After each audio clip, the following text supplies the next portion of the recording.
When it first hit, we were just everybody was in shock, and we were trying to figure out what to do.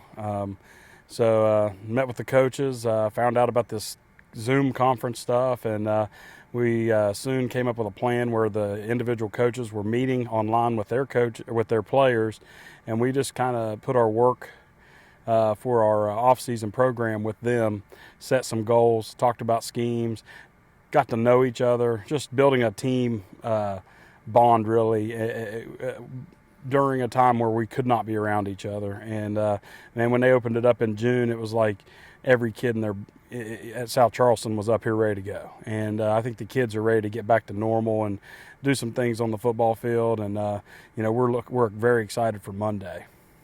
So when we first started off, the rules were pretty strict. We had to put our kids in pods of 10, and you had to keep them separated from the other groups. And then it starts kind of easing up a little bit in phase 2, phase 3. We weren't allowed to do anything with a football until phase 3. So that was tough at first, because when you play the game of football, you're not used to being socially distanced. It's not like we're bringing back the A11 offense or anything that's illegal or anything. So football's football. You line up next to each other. It's a brotherhood. It's about fighting the guy across from you. It's a physical game, and at the end of the day, you look at kids. They're protected. They're wearing jerseys and gloves, and now we're buying shut shields for their face masks. So we're trying to prevent everything that we can so these kids can live a normal life. It's not, at some point, I've watched a lot of things and read a lot of things, but at some point it's got to be a parent and kid decision, as well as a coaching decision, to whether or not we're going to be able to come back and do this full go or not. I mean, if I had a coach on staff that did not feel comfortable coaching, I would, support that 100%, and we did. We had one that did, but at the same time, like, if a player did the same thing, we would support them. If a parent felt uncomfortable, we would support that, because this is about opportunity right now, and these kids want that opportunity. And I believe that if we can get this thing rolling the right way, we can have a lot of success. It's religious workouts,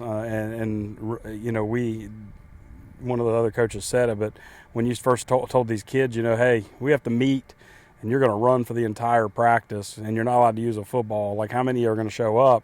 Well, we had 100% participation. So that shows that the kids were back to being committed, and that's even with your elite stars. When they're showing up every day and they're running and they're leading and they're telling, we're asking them, how much more do you want? And they're saying a number that's probably more than what you were expecting. Those are good things, because everybody buys in at that point. And Zach, he's done that. And, we have a lot of good young men, but we have good leadership as well with this team, and I'm really excited about that. So back to the Zoom meetings, Trey and I spent a lot of time with this offense on Zoom and a program called Just Play Football. It's a playbook app that I have, and I had everything drawn up, and we went through every scheme that we possibly have and all the verbiage and stuff. And really what I want to do is be able to turn the game over to him, because I can't take a snap, and I can't throw the ball, and I can't make the decisions that he's going to have to make. So once he understands and grasps the offense completely, which I feel like he's in the 90% range right now, I think the sky's the limit for that kid. I mean, he's going to be a special player, and I think he could have a breakout year this year. But his willingness to learn is what separates him from a lot of the kids we've had in the past at the quarterback position. He's a student of the game. He asks questions. He's becoming a vocal leader, and and credit that to our strength and conditioning coaches that they demand stuff like that out of him in the weight room, and that's carried over to our football field. And he's gotten so much better with just being a leader verbally as well. Yeah, that's the heart of any football team, and I'm a hog myself, and love the offensive line, and we have some really good kids coming back, strong kids too. Xavier Bosley's the one that we always start with, 6'5". Probably, I'd say he's more like 330 right now, but he moves like he's 265, 270. And the other day he bench pressed 315 in the weight room right after he did 275 pounds for a set of 4. And he's an impressive young man, and he's only going to be a junior. Zach Moore's back with us, and Zach's going to be playing a guard spot. Zach is a once again, a strong kid. He's one of our strongest kids, and he's a hard worker. And you know what? I mean, he's got a heart that's you just can't stop. I mean, like, he's the kid that's, whenever you tell him he can't do something, he's going to try to prove you wrong. Cody Buckley's back, who started for us last year as well. You know, he's moved to center, and his snaps are just on point. And he's a guy that's just very intelligent, very smart in the classroom. And he does a good job of directing things on the offensive line. And then we had a part-time starter in Nigel Ambergy, who came in a lot last year and gave us a lot of quality reps. And Nigel will probably be, looking at that right tackle position with. And we also, we have a couple other guys that are battling for the last spot, and Hunter Burns, who's our long snapper, and he's been consistent with us at that position for a long time, and he's also played center, tackle, and he can play guard. And then another kid that we're looking at is a transfer from Musselman is James Butts, and James is a hard-nosed kid. He's very strong. Okay. Butts is built a lot like Zach Moore, and they move very similarly, and I expect that he I hope he can push for the spot, because he's a big kid, but at the same time, like, whoever wants that spot, it's wide open, and we want the best player out there, and we'll see what happens. Yeah, and you're talking about the flat-footed, one-handed interception that he had. It was amazing, and I think it kind of stopped the whole practice, really, because everybody was in awe. But no, Mondrell's a special player, and once he figures out how to bring it every single day to the practice field, the sky's the limit for him. I mean, there was a time when I was standing in the school with Virginia Tech football coach, and Mondrell walked by, and the jaw dropped, and he said, "Coach, who's that?" And I told him who it was, and he said, "Oh, okay, senior." I said, "No, freshman." And he's like, "I'll be back." So, once again, that's a kid with the sky being the limit for him. But once our kids figure out that every single day that you come to the practice field, you got to bring your A game, because you're not competing against South Charleston kids. You're not competing against kids in the state of West Virginia. You're competing on a national level for a college scholarship. And just with the recent events and knowing how quickly things can be taken from you, I think they're starting to figure that out. Good receiving core, D-back core, very athletic. Shalique's been with us. He's been a quarterback, but he came in here as a freshman at the wide receiver position and started for us as a freshman at wide receiver. Very good player, very consistent. Donovan Davis has just been – he's a guy that you could throw everywhere on defense. Very much like a utility guy, but his best position is at corner.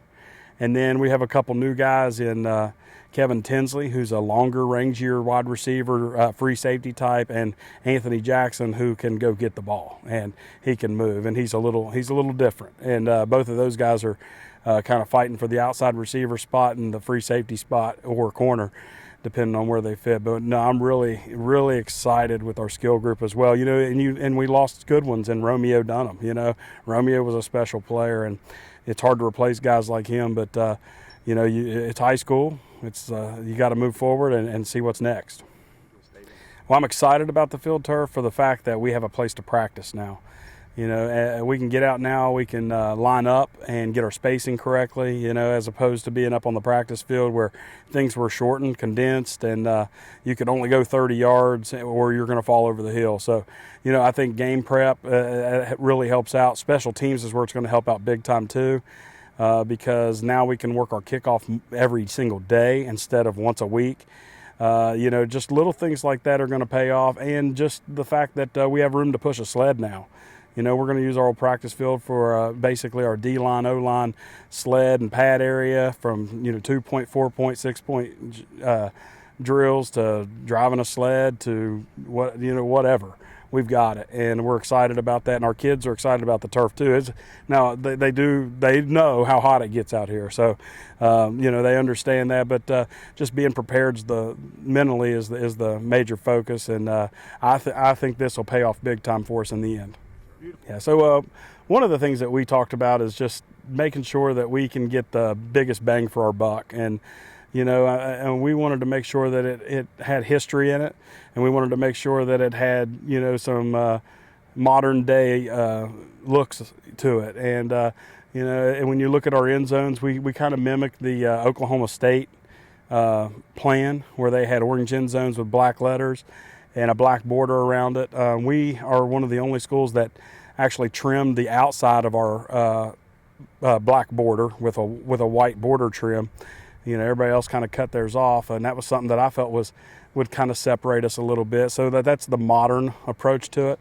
The modern SC logo, it's always been, it's always had the interlocking SC. A lot of it's been orange. We kind of switched it over to black with some orange and gray trim in it, and we were really excited about the new logo, the new ideals that we have there. But the history of this football field is going to come with, just remembering players who were great. And arguably one of the best players to ever play here at South Charleston High School is Tyler Harris. And, that's a Kennedy Award winner, a two-time state champion, and one of the best. It's very easily could be said for, other greats like Aaron Dobson, Robert Alexander, and all the guys who've made it to the NFL, such as Alex Hawkins, Carl Lee, Anthony Bass.